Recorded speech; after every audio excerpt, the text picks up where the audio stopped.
मेंदू बद्दलचे 10 नियम. आता हे का आपल्याला माहिती असणं गरजेचं आहे मित्रांनो?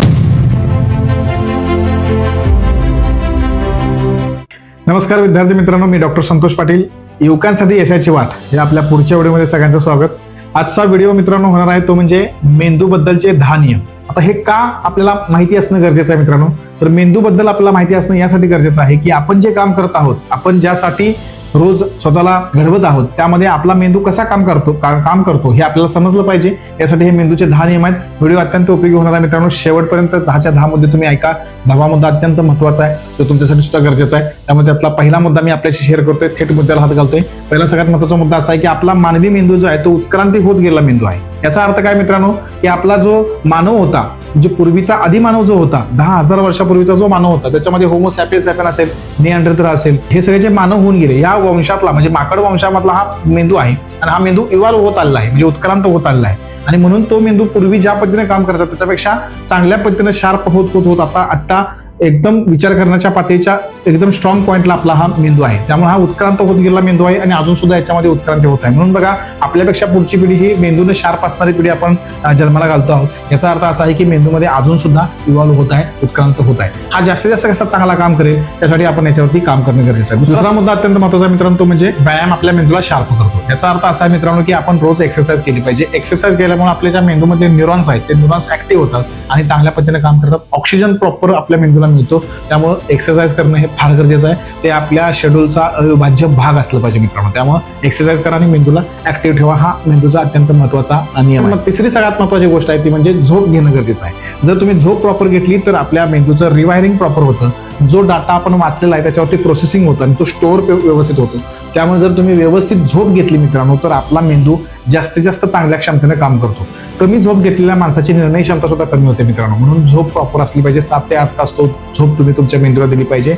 त्यामुळे तो मेंदू मॅक्स परफॉर्मन्सवरती चांगल्या पद्धतीनं काम करतो. चौथा सगळ्यात महत्त्वाची गोष्ट आहे की मित्रांनो, स्ट्रेस कमी झाला पाहिजे. आपला स्ट्रेस कमी आपण घ्यायचा आहे. याचा अर्थ असा आहे की स्ट्रेस मॅनेजमेंट सुद्धा करता आलं पाहिजे. स्ट्रेस मॅनेजमेंट हा एक वेगळा मोठा विषय आहे मित्रांनो. परंतु आपल्या मेंदूला जेवढा कमी स्ट्रेस मिळेल तेवढा तो जास्तीत जास्त चांगल्या पद्धतीने वर्कआउट होतो. यासाठी तुम्हाला 2 गोष्टी महत्त्वाच्या आहेत, ते म्हणजे एक मेडिटेशन आणि दुसरं सगळ्यात महत्त्वाची गोष्ट म्हणजे झोप. म्हणजे मेडिटेशन आणि झोप हे जर प्रॉपर असेल तर तुमचा मेंदू शांत पद्धतीने न स्ट्रेस घेता चांगल्या पद्धतीने काम करतो. 5वी सगळ्यात महत्त्वाची गोष्ट आहे ते म्हणजे प्रत्येक मेंदू हा युनिक आहे.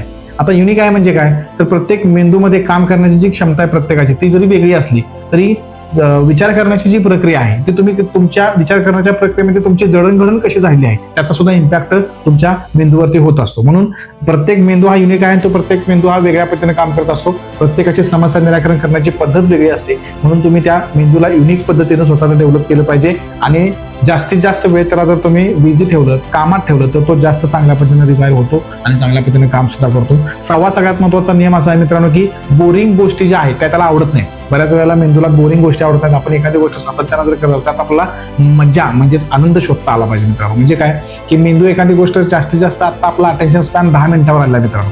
म्हणजे अलीकडे आपण 10 मिनिटं एखादी गोष्ट चांगल्या पद्धतीने ऐकतो, त्याच्यापुढे आपला मेंदू हळूहळू यातून सुटायला सुरू होतो. तर असं का व्हायला लागलंय? कारण आपल्या मेंदूची जी अटेन्शन स्पॅन आहे तो अटेन्शन स्पॅन कमी होते आला.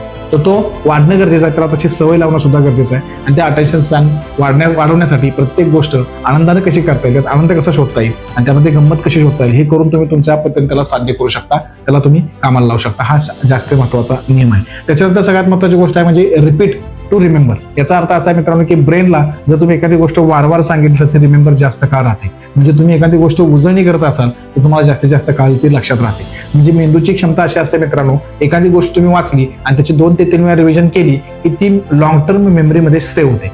म्हणजे याचा अर्थ असा आहे की लॉंग टर्म मेमरी आपल्या मेंदूमध्ये जी असते ती जर चांगल्या पद्धतीने स्ट्रॉंग व्हायची असेल तर उजळणी ही मेंदूला गरजेची आहे. तुम्ही कोणत्याही गोष्टीवर काम करत असाल त्यामध्ये उजळणी, रिव्हिजन ही सगळ्यात मोठी गोष्ट आहे. ती त्याच्यामध्ये ऍड करणं तुम्हाला फार गरजेचं आहे आणि ती करावी असं मला वाटतं. पुढचा नियमाचा महत्त्वाचा असा नियम आहे ती म्हणजे म्युझिक थेरपी असं त्याला आपण म्हणतो. आता मेंदूमध्ये जर म्युझिक थेरपी तुम्ही दिली तर मेंदू चांगल्या पद्धतीने काम करतो. हे सिद्ध झालंय, शास्त्रज्ञांनी हे सिद्ध केलंय मित्रांनो की जर तुमच्या मेंदूला क्लासिकल म्युझिक असेल किंवा तुम्हाला आवडणारं म्युझिक असेल तर तुम्ही ते ऐकवलं तर 100% संगीतामध्ये एक मोठी ताकद असते मित्रांनो, एक ऊर्जा असते आणि ती तुमच्या ब्रेनला फ्रेश करायचं काम करते. म्हणून बघा, जेव्हा आपला कंटाळा येतो तेव्हा आपण म्युझिक लावू शकतो. घरामध्ये आपण म्युझिक लावून त्याचं वातावरण तयार करू शकतो जेणेकरून ब्रेनला तसा सिग्नल जातो. आणि सगळ्यात शेवटची महत्त्वाची गोष्ट अशी आहे की मेल ब्रेन आणि फिमेल ब्रेन हे दोन्ही वेगळे आहेत. ज्यावेळी क्रिटिकल सूचना असते त्यावेळी फिमेल ब्रेन जो असतो मित्रांनो तो इमोशनली विचार करायला लागतो, पण मेल ब्रेन जो असतो तो प्रॅक्टिकल विचार करून डिसिजन मेकिंगवर त्याचा जास्त ओढा असतो मित्रांनो. म्हणजे हे दोन ब्रेन वेगळ्या पद्धतीने काम करतात. म्हणजे आपल्या मेंदूचा जर आपल्याला अभ्यास असेल मित्रांनो तर चांगल्या पद्धतीने आपण आपल्या मेंदूला काम करून घेऊ शकतो आणि हा जास्तीत जास्त काळ त्याला ऍक्टिव्ह ठेवू शकतो आणि चांगलं ठेवू शकतो.